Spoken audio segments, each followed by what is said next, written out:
কি রে খুকু, কতটা এক্সাইটেড? কোথায় পেলো? এটা কোথায় পেলি রে? নিয়ে চলে গেল, আমাকে হাঁটতে হলো। বৃষ্টি চলে এলো, আমরা ঠাকুর দেখবো কি করে? এ বাবা, আমাদের ঠাকুর দেখা তো বন্ধ হয়ে গেল। কি জোরে বৃষ্টি পড়ছে।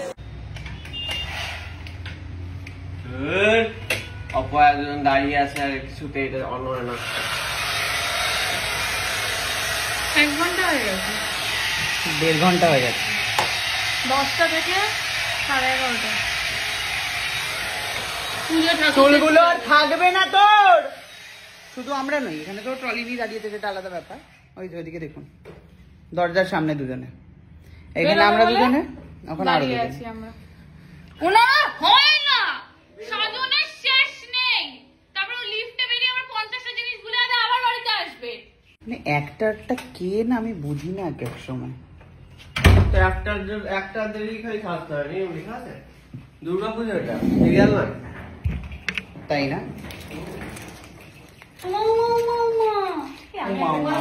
কেন রে?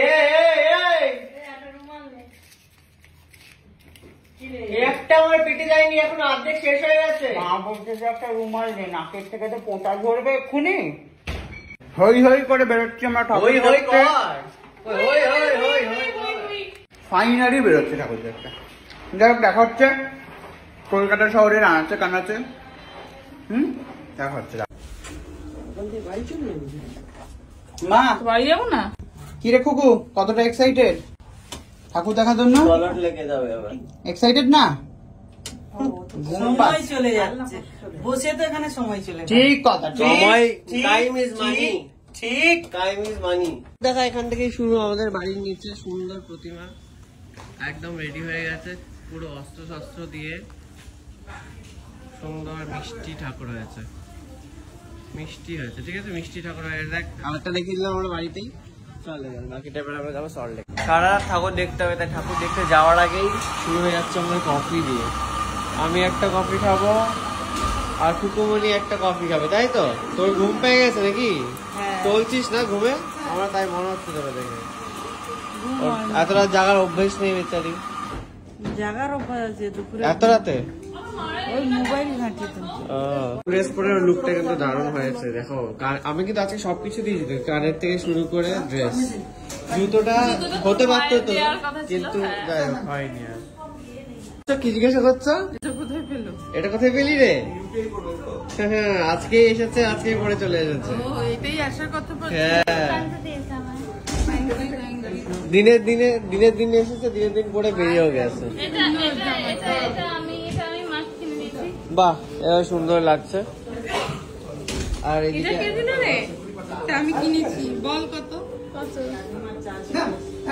250? বাবা রে, অভ্যেস আছে। আর আমাকে এটা আমার জিমের ট্রেনার দিয়েছে। এইটা সবাই আজকে নিজের পাওয়া জামা পড়েছি। প্রথম ঠাকুর হচ্ছে ঘুরন্ত প্যান্ডেল।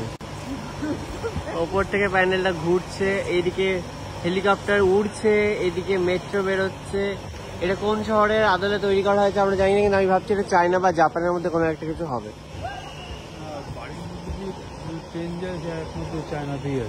চায়নাতেই না? হ্যাঁ, আমার তাই মনে হচ্ছে। চায়নাতে একমাত্র এরকম বিল্ডিং এর মধ্যে ট্রেন ফ্যান চলে যায়। সল্টলেকের ঠাকুর দেখে প্রচুর মজা, কারণ প্রচুর ফাঁকা থাকে এখানে। এত সুন্দর সুন্দর পুজো হয় কিন্তু পুরো ফাঁকা, কোনো লোকজন নেই, কিছু নেই, ভিড় নেই, দারুণ। সোনার বড়তে মোড়া মনে হচ্ছে পুরো। ও, চকচকে ঠাকুর, চকচকে প্যান্ডেল, চকচকে সায়ক, চকচকে ঠাকুর। আবার দেখাই, প্রতিমাটা একদমই সিম্পল, বাট প্যান্ডেলটা খুবই হাইফাই। খুব ঘুরে ঘুরে দেখছে, দেখাচ্ছে। গোল গোল ঘুরে নে ভালো করে।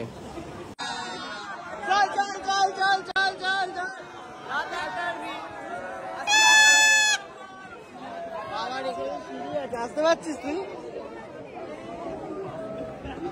বাইক সবাই ঠেলে টুলে নিয়ে চলে গেল, আমাকে হাঁটতে হলো না।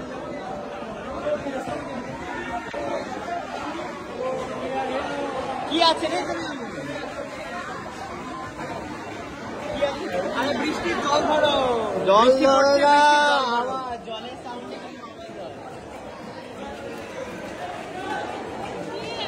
বৃষ্টি চলে এলো, আমরা ঠাকুর দেখবো কি করে? এ বাবা, আমাদের ঠাকুর দেখা তো বন্ধ হয়ে গেল। কি জোরে বৃষ্টি পড়ছে, কি জোরে বৃষ্টি পড়ছে, ঠাকুর দেখবো কি করে? ঝম করে বৃষ্টি চলে এলো রে, চিৎকার করতে। তো সল্টলেকের বাড়ি বিন্দুর এই ঠাকুরটা কিন্তু একটা ইউনিক কনসেপ্টে হয়েছে। পুরো বৃষ্টির জল যেমন বাইরে বৃষ্টির জল দিয়ে ঢাকের আওয়াজ বানিয়েছে, তেমনি ভেতরে একটা পুরো মাটির একটা বড় বাচ্চা দুর্গা। সল্টলেকের ঠাকুর তো দেখিয়ে দিলাম, এবার তোমরা কি কে নর্থের ঠাকুর দেখতে চাও কমেন্ট করে জানাও।